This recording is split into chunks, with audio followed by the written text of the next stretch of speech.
Le recordamos a la banda que por ser un año 12 Pedernal, 12 Cuchillo, Mactlactli, Juan, Ometecpatl, en nuestro año solar los días comienzan a partir de las 18:45, por lo cual sigue siendo un día 10 Flor Mactlactli Xochitl. Dando por concluido así la cuarta veintena de 18 que recibe el nombre de Hueytosostli, la Gran Vigilia.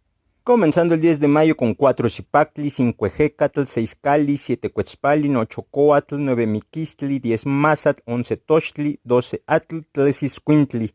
Y comenzando la trecena, 1 Osomatli, 2 Mali, 3 Acatl, 4 Ocelot, 5 Cuautli, 6 Cocacuautli, 7 Olin, 8 Tecpan, 9 Quiahuitl y 10 Xochitl.